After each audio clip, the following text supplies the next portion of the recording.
Hello everybody. I have the day off from school today, so I am going to get you guys a video that's probably much better quality than the videos that I record in my truck when I'm driving back and forth from school. So hopefully this is a little better quality, and I'm going to try and record more videos from home. It's hard for me to find time because I have my 3 children and I just have so much things to do during the day. But everyone is at work and school, so it's just me here today. So I get to do a video like this for you guys. And I only have a couple more weeks left of school, and then the job that I have lined up already for when I get done and get my Class A CDL is going to be close to 6 figures, if not 6 figures. Depends on how much overtime I'm going to get. So I'm going to have more than enough money to get a super nice computer setup. I'm going to have enough money to get a super nice microphone, like a 4K camera. So thank you guys for sticking around through me recording videos on my iPhone, in my truck, and just in my house. So we're gonna kind of veer off today from my side stories that happen in jail, and we're gonna go a little bit into the main story. So when I had taken my plea, it was about 13 months in. So mind you guys, I haven't been outside and felt sunlight in over a year. So the state, a couple months in, when I had my paid lawyer, we got the attempted murder dismissed. Remember, I was facing 90 years in the beginning. I was facing 60 years for the attempted murder, and I was facing 12 and a half years for the 2 reckless endangerments. They were Class F felonies. And then firearm enhancers for the reckless endangerments added 5 years on each. And then I had a misdemeanor battery for the pepper spray. So I was facing, I haven't really done the math, added that all up. It's close to like 90, 100, whatever. But so remember, we got the attempted murder dismissed. My lawyer put in the motions, and then I took a plea.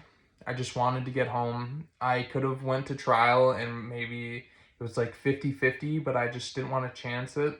My lawyer had a pretty good idea. He said, "You've never had any charges before. We might be able to get you home within a couple of years." And I just wanted an out date because this whole time I didn't know when I was going to go home. I didn't have an out date yet. So they agreed to dismiss another count of reckless endangerment and the misdemeanor battery. So I'm just pleading out to 1 count of reckless endangerment. So I got sentenced about a month later, but what happened in this time, I took an open plea for the reckless endangerment. So when you take an open plea in Wisconsin, they do what's called a pre-sentence investigation. And what this is they have a probation officer from the state have you fill out this giant packet with like 200 questions asking you everything about your life, right? All the way from when you were a kid, like if you got abused, what kind of kid you were in school, how many times did you get in trouble in school, how many times did you get expelled, what was your GPA in high school, how many jobs have you had, did you grow up with a single parent, did you blah blah blah blah blah, right? They want to know everything about your life to what led up to you being a criminal and being in trouble right now.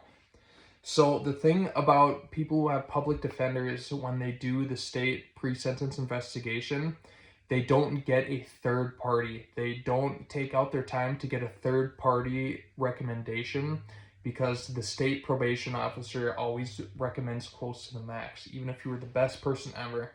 I didn't have any previous charges before I got in trouble for this, and she wanted to give me like 10 years or something like that. It was insane.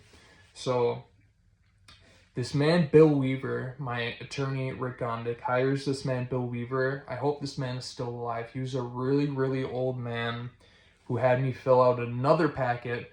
And the difference was when I went over with him, he felt more compassion because I was just a kid who got addicted to drugs. I'd never been in trouble before. He wanted me to go home. So what he did was recommend a year and a half of incarceration followed by 4 years of probation. And I was kind of confident that I might be able to go home in a couple months, but when sentencing time came around, the state wanted 10 years. He wanted the Bill Weaver wanted 5.5. So when they say 10 years, the state wanted like 6 years of incarceration followed by 4 years of parole. And Bill Weaver wanted 5.5 years, meaning this is how it works in Wisconsin. You have an in time and an out time. So a side note, if say you got sentenced to 10 years in Wisconsin, this is called truth in sentencing. If you have a non-violent crime, you can get out early through boot camp or early release. But say you had 10 years, right? 5 years in, 5 years out. You do an early release program and save 2 years of incarceration. So you get out in 3 years, but you have 7 years left that you have to do out on the streets. So I didn't know this. So when sentencing came out, we had the state probation officer, the district attorney, the judge, and then we had Bill Weaver, and we had my lawyer on my side, right? And my attorney wanted to go with Bill Weaver's recommendation, and then the state wanted 10 years, 6 in, 4 out. And the judge was, he said that he really wanted to, but he had thought about giving me probation and letting me out in a couple months. But he said that the case was just too severe, that I had to go to prison for a little bit. So my heart dropped when he said 7 years. He says, "Mr. Allen, I'm sentencing you to 7 years in the state of Wisconsin Department of Corrections." And my family's all like, "What?" Because we didn't know.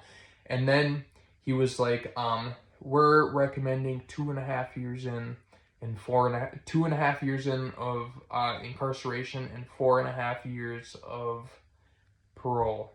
So I felt a lot better when he said that, because I had an out date now. I already had over a year in. I knew that I was going to get out. I knew that I was going to get out soon, within like a year and however many months, right? So what happens is that I was really happy when we got that deal. I had an out date. It was like October 19th, 2019 was my out date, right?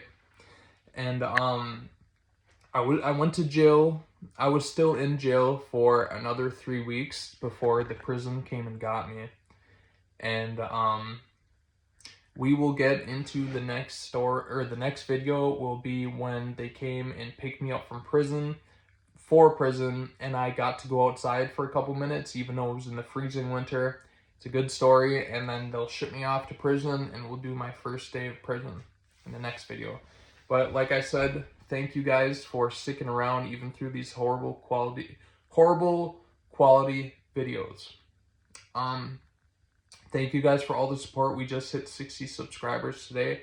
I appreciate it so much, guys. Thank you so much. And maybe I'll record another video today, or I'll get you guys another one out soon. But have a good day. Stay out of trouble.